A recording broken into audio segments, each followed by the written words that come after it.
Pemirsa She Magazine, it's time for sharing and empowering. Tentunya persembahan dari VOA di Washington DC. Bareng sama kita berdua di sini, saya Vina Muptadi. Dan juga bersama saya Ian Umar, senang sekali ketemu dengan pemirsa She Magazine yang akan membahas banyak di sini. Kita pengen ngomongin soal inspiratif pastinya kisah dan juga banyak tentang cerita perempuan.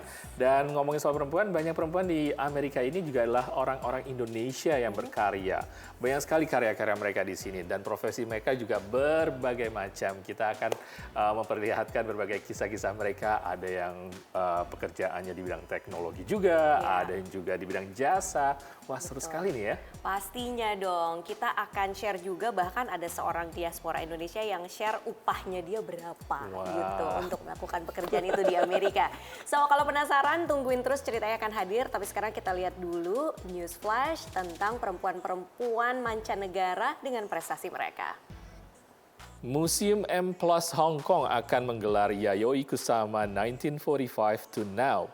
Pameran terbesar seniman Jepang Yayoi Kusama di luar Jepang. Pameran tersebut akan menghadirkan kehidupan seniman itu mulai dari lukisan yang dibuat ketika masih remaja semasa Perang Dunia Kedua hingga karya terkini yang imersif.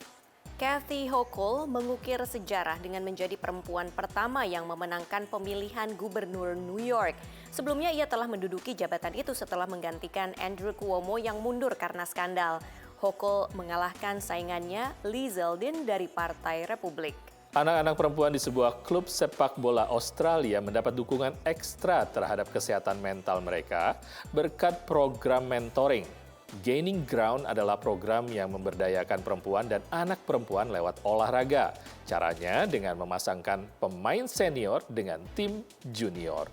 Pemirsa, kita akan berkenalan dengan seorang perempuan Indonesia yang sudah lulus kuliah tapi dia punya proyek yang sangat menarik dan juga peduli terhadap orang-orang Indonesia di daerah timur karena ada sebuah proyek yang dilakukan oleh Mustika ini. Dia menyediakan air untuk para warga di desa di Nusa Tenggara Timur ya, dan ini juga menggunakan yang namanya tenaga matahari. Betul sekali. Nah, karena inovasinya dan juga kontribusinya terhadap masyarakat, ia terpilih untuk menerima beasiswa Obama Scholar. Ini sebuah beasiswa yang sangat bergengsi sekali. Ini non gelar, namun Mustika berkesempatan untuk belajar di Amerika selama hampir 1 tahun. Kita lihat informasinya dalam tayangan yang berikut ini.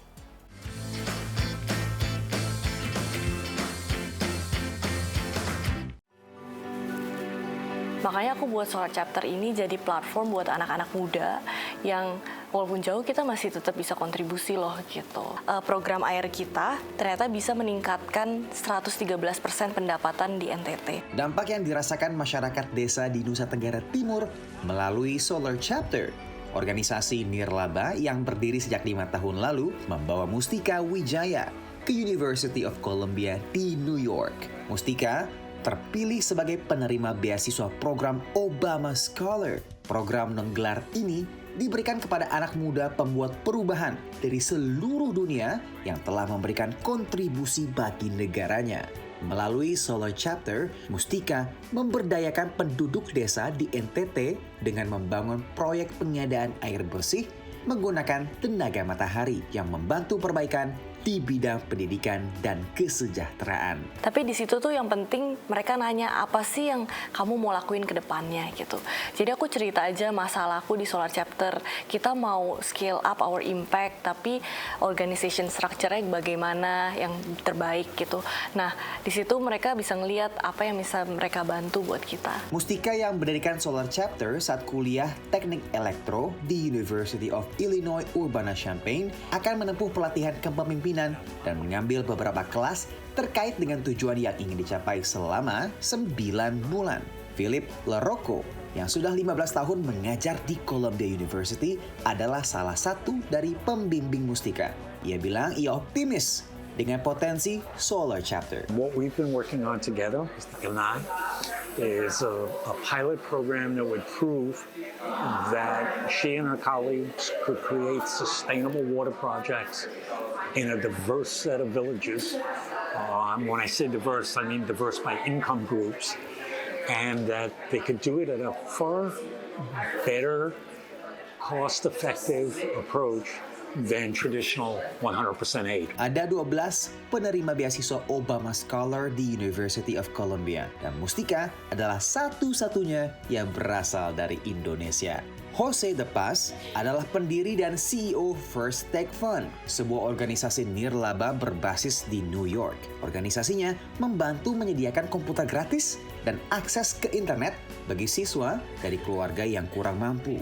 Menurut Jose, visi Solar Chapter sejalan dengan organisasinya, sehingga ia berharap suatu saat dapat berkolaborasi. I think that access to water is a fundamental right. It's super important, and I think that more work like hers is sorely needed, not just in Indonesia, but all over the world. And so my hope for Mustika is that she can scale the organization to continue serving. And so my hope is that she's able to garner the support, the funding. Saat ini Solar Chapter sudah membangun 10 pompa air di NTT. Kedepannya Mustika ingin mengembangkan teknologi pemantauan jarak jauh agar dapat memonitor program lebih efektif dan juga efisien.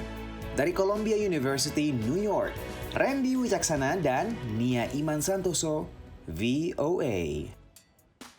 Wow, selamat ya untuk Mustika terpilih dari Indonesia, dan program Obama Scholar ini juga memang memilih orang-orang yang sangat beragam ya kan, from diverse background, dan juga latar belakangnya ada yang kerja di pemerintahan, ada yang dari NGO dan lain-lain, tapi yang pasti satu hal yang mempersatukan mereka sama-sama punya kontribusi besar terhadap masyarakat. Ya, dan selamat sekali lagi untuk generasi Gen Z nih kayaknya yang mereka sangat memberikan kontribusi yang sangat-sangat penting bagi masyarakat.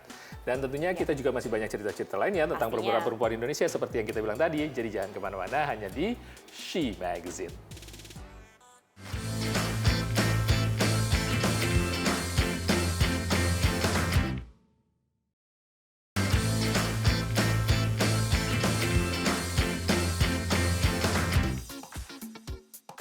Pemirsa, Anda masih bersama She Magazines, dan kita tahu pasti juga kalau misalnya seorang yang melakukan kerjaan atau punya karir, contohnya kamu nih, kamu kan wanita karir juga, jurnalis juga, tapi ibu rumah tangga juga, dan juga masih belajar sekarang kan, mahasiswa juga. Kapan bersih-bersih rumahnya? Bersih-bersih rumah ya. Ini urusan bersih-bersih rumah pemirsa adalah gotong royong di keluarga saya ya kan Ian. Jadi kalau aku tuh urusannya cuci baju sama ngelipet, itu that's me. Suamiku itu urusannya piring pokoknya. Terus anakku bantu ngelipet baju sama naruh baju lah gitu. Tapi kalau untuk urusan vacuum, ngepel, sikat kamar mandi, nah ini kita nggak ada waktunya, jadi kita terpaksa meng-hire seorang cleaning lady yang datang setiap 2 minggu sekali, gitu. Gitu. Nah, memang cukup umum di sini pemirsa ya, sebagai seorang yang misalnya kita punya rumah yang sibuk seperti itu, kita punya memakai tenaga jasa cleaning lady. Dan kita akan memperkenalkan seorang wanita di sini, diaspora Indonesia, yang berkarir sebagai seorang cleaning lady di sini. Pengen tahu nggak sih orang-orang kalau menjadi seorang cleaning lady di sini tuh berapa sih upahnya dan juga jam kerjanya seperti apa? Ada ceritanya hanya di She Magazine.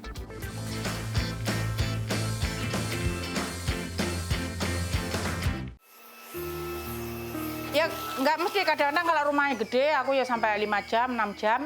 Kalau rumah kecil kayak gini-gini paling aku ya 4 jam setengah udah selesai. Menyedot debu, ngosek WC sudah menjadi rutinitas Tati Uryanti setiap hari. Sudah lebih 10 tahun, Tati yang akrab dipanggil Eva ini menjalani pekerjaan bersih-bersih rumah. Saat ini, pelanggannya 14 rumah. Jadi tak rolling gantian. Misalkan hari Senin pagi aku di sini, nanti sorenya di sana. Engko Selasa pagi genten di sini, nanti Selasa sorenya orang lain lagi, nanti Rebo pagi orang lain lagi, sorenya orang lain lagi gitu. Saking banyaknya rumah yang harus dibersihkan, perempuan asal Ponorogo ini bekerja 7 hari seminggu.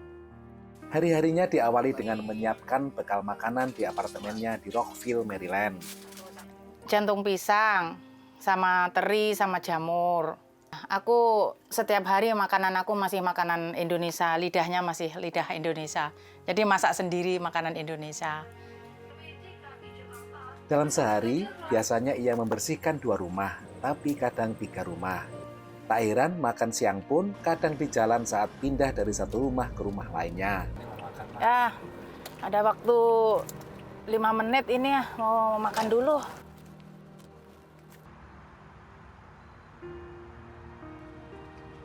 Vicky, cerangnya hidup, Vicky. Salah satu pelanggan Eva paling lama adalah keluarga Ottenstein. Ia pernah menjadi pekerja rumah tangga di keluarga ini dan tinggal bersama mereka sampai anak-anak mereka besar. Sekarang, ia 2 kali seminggu ke rumah ini untuk bersih-bersih. I love Eva. Eva is like a sister to me. She's respected. We respect her. We treat her like she's family. We love her and she loves us. It's like family. It's not like boss and employee. Pokoknya itu sama kita itu. Udah kayak saudara kalau di sini itu kata aku. Nggak ada rasa kamu pembantu itu nggak ada aku tuh kerja sama orang-orang itu. Keluarga Ottenstein adalah keluarga Yahudi Amerika. Saat Eva masih tinggal di rumah ini, mereka menghormati Eva yang beragama Islam. She's Muslim. Great. And she fasts on Ramadan and she prays and she takes a day off on a holy day. And then she's there for all our Jewish And holidays. she helps us on the Jewish holidays. So she's well-rounded. But we're not Doesn't matter. we don't have judgment. We try not to judge like that. Eva datang ke Amerika tahun 2001 untuk bekerja pada keluarga diplomat di Kedutaan Besar Bahrain di Washington DC. Namun ia hanya bertahan 3 bulan, kemudian keluar dan bekerja pada keluarga Ottenstein. Dengan hanya berbekal ijazah sekolah dasar, Eva tidak merasa malu melakoni pekerjaan kasar. Apalagi di Amerika, pekerjaan kasar pun imbalannya layak. Sorry, aku bukan sombong loh ya, ini kenyataan karena aku ya kerjaku tahu sendiri kayak gitu. Aku seminggu sih bisa mendapatkan 16.50, kadang-kadang 17. $1.700 Iya, per minggu ya? Kalau sekarang dirupiahkan, Eva bisa mengantongi 100 juta lebih sebulan. Well, she came to this country young and without an education, and she works hard, found jobs because she's loyal and hardworking and kind and good and ethical, honest. She's the epitome of the American dream, exactly. I love my Eva. Namun untuk mewujudkan mimpi Amerika itu perlu tekad kuat dan pengorbanan. Kerja keras, insya Allah hasilnya memuaskan gitu loh. Emang tapi ya capek di situ. Capek Mas, capek. Badan tuh udah sakit semuanya sebetulnya, tapi ya dengan senang hati aja aku. Dari Rockville, Maryland, Supriyono, VOA. Itu tadi Mbak Eva sudah sharing sama pemirsa semua gimana pekerjaannya, kesehariannya, sampai upahnya segala macam. Yang jelas aku lihat ya Yan ya, harus ada satu hal yang dimiliki sama seorang cleaning lady, yaitu harus bisa dipercaya. Soalnya apa pemirsa ya, kan kebanyakan cleaning lady ini datang ke rumah ketika misalnya penunggu rumahnya sudah nggak ada di rumah gitu kan, jadi mempercayai kuncinya. Jadi harus sangatlah orang-orang yang dapat bisa dipercaya. Dan seperti Eva atau Betul. Ibu Tati, banyak sekali klien yang mempercayai dirinya, makanya jangan heran penghasilannya cukup banyak ya. Betul, mahal itu. Masih ada kisah-kisah lainnya, kita akan kembali setelah yang satu ini.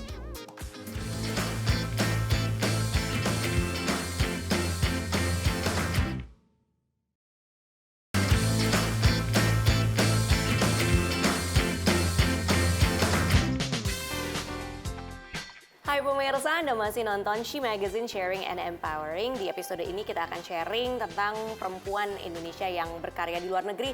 Nggak cuma di Amerika Serikat kayak di beberapa segmen tadi, tapi juga di Eropa Timur pemirsa, termasuk di Polandia. Ada beberapa pekerja dari Indonesia yang bergantung di sana. Namun karena ketegangan di Ukraina, karena perang, ini membuat pekerjaan dan kehidupan mereka juga terdampak akhirnya. Iya, ini menjadi salah satu isu di negara-negara Eropa Timur. Memang dampak dari perang Ukraina ini pemirsa memang terdampak sekali dengan situasi ekonomi dan pekerjaan yang ada di sana. Dan kita lihat ada juga warga Indonesia, migran Indonesia di daerah sana yang terdampak akibat jumlah pekerjaan yang berkurang dan mereka harus memilih untuk tinggal di negara tersebut atau mereka harus pindah ke negara lain. Dan kisah ini disampaikan oleh reporter kami yang sempat berkunjung ke negara di Portugal saat itu dan kita lihat ceritanya seperti apa.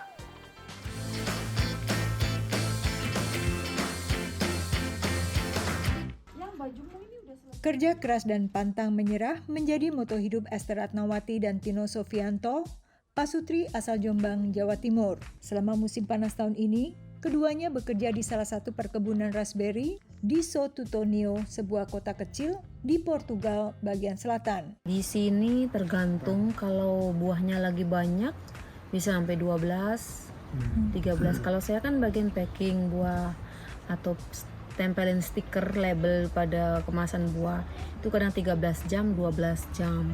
Sebelumnya Esther dan Tino adalah pekerja migran Indonesia atau PMI di Polandia yang bekerja di pabrik furniture dan pengepakan ikan sarden.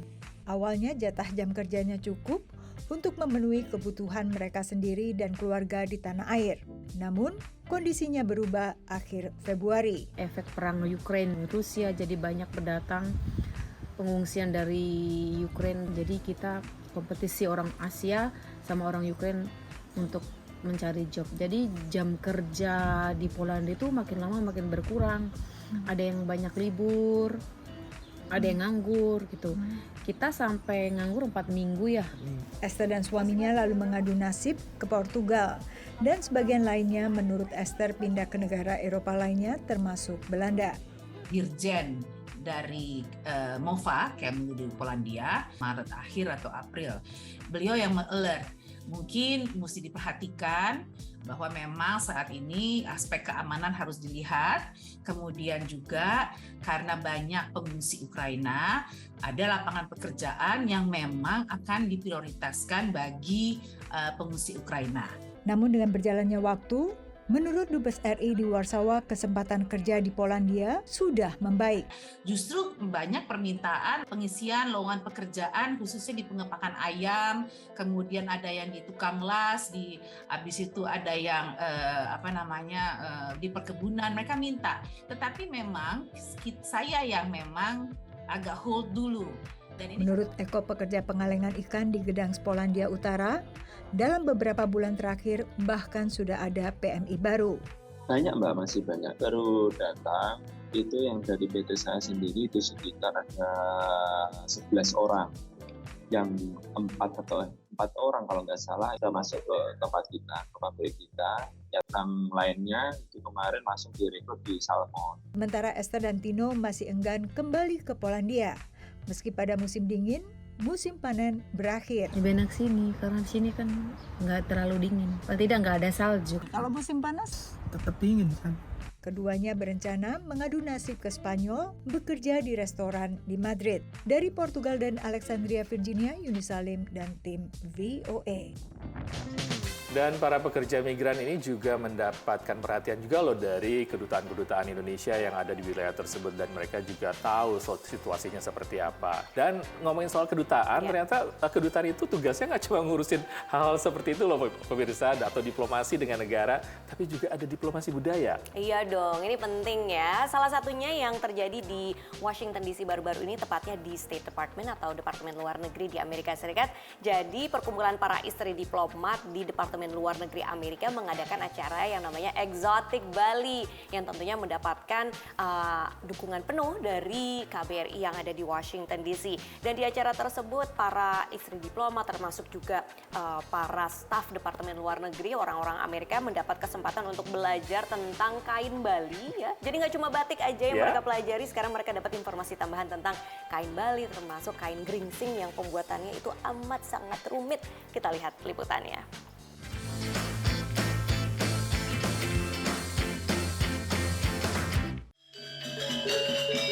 Suara gamelan membahana di auditorium Departemen Luar Negeri Amerika. 11 pemusik dan penari yang didatangkan dari Bali memperkenalkan budaya ini dalam acara Exotic Bali.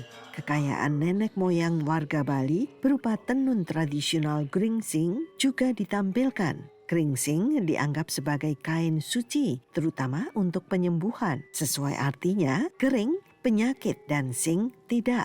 Seperti dijelaskan I Gede Arya Sugiyarta, Kepala Dinas Kebudayaan Provinsi Bali. Tenun Geringsing itu pusatnya di Desa Tenganan. Itu sebuah desa tua, Desa Bali Age, yang memang memiliki satu tradisi menenun kain geringsing yang sangat eksotik. Tenun geringsing dibuat dengan metode tenun ikat ganda. Teknik ini hanya dipraktekkan di beberapa negara, yaitu India, Jepang, dan Indonesia. Warga Amerika yang semula hanya mengenal batik, kini mengenal tenun tradisional geringsing yang dibuat secara alami. Itulah salah satu tujuan penyelenggara acara Persatuan Para Istri Diplomat Seluruh Dunia yang bekerja sama dengan KBRI Washington DC. Acaranya itu adalah untuk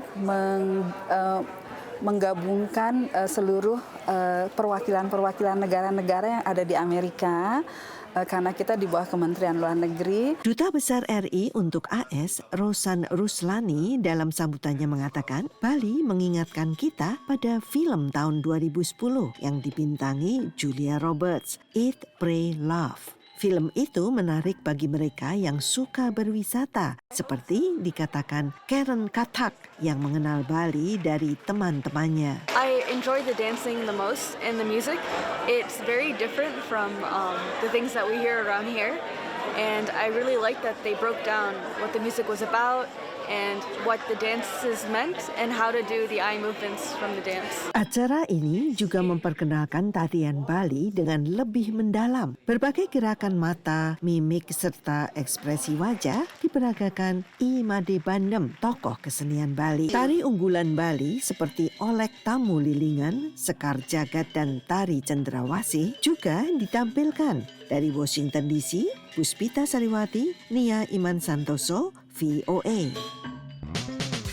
Wah, terima kasih nih untuk para pejabat dari Bali, budayawan serta seniman-seniman yang datang langsung dari Bali untuk memperkenalkan kain dan juga cara pembuatannya. Iya, menarik sekali, sampai ngajarin juga menari tadi. Betul, ya, mengundang para penonton untuk belajar tarian Bali. Seru sekali.